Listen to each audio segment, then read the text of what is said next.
जिल्ह्यातील मूर्तिजापूर तालुक्यात असलेल्या लागपुरी येथील श्री लक्षेश्वर संस्थान येथे श्रावण सोमवार निमित्त येणाऱ्या भाविकांची गर्दी मोठ्या प्रमाणात असते।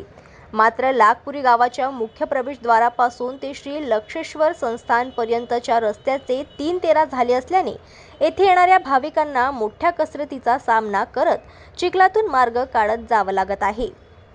अकोला व अमरावती जिल्ह्याच्या सीमेवरती पूर्णा नदी तीरावर वसलेले अकोला जिल्ह्यातील मूर्तिजापूर तालुक्यात लागपुरी हे गाव आहे।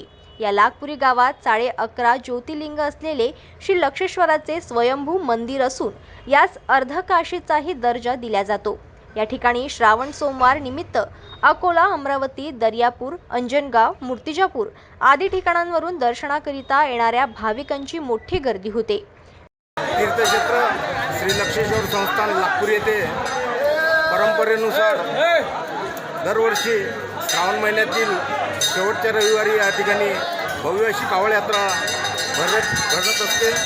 या कावड यात्रेमध्ये मूर्तिजापूर तालुका, दर्यापूर तालुका आणि अंजनगाव तालुक्यातील अनेक शिवभक्त कावड घेऊन या ठिकाणी येतात।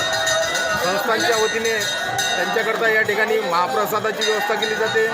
त्याचप्रमाणे नदीपर्यंत लाईट व्यवस्था, पिण्याच्या पाण्याची व्यवस्था, नदीवर तैराची पथक अशा विविध उपवतीने या ठिकाणी राबवण्यात येतात।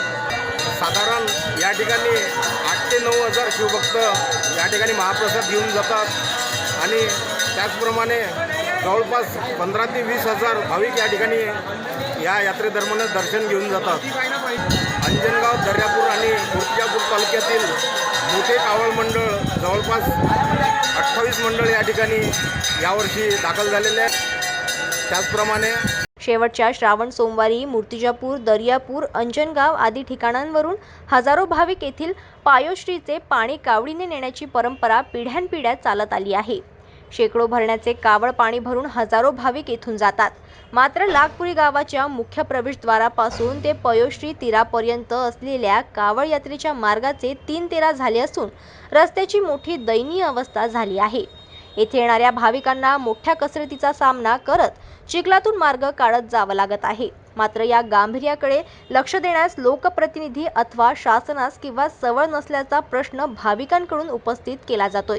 अवघ्या 2-3 आठवड्यावर येऊन ठेपलेला कावड यात्रा महोत्सव तोंडावर असताना देखील शासनाची अथवा लोकप्रतिनिधीची कुठलीही हालचाल दिसून येत नसल्याने संताप व्यक्त केला जात आहे।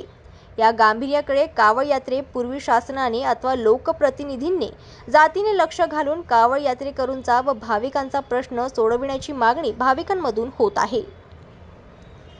जनमत लाईव्ह न्यूजसाठी अकोलामधून संजय उमक यांची रिपोर्ट।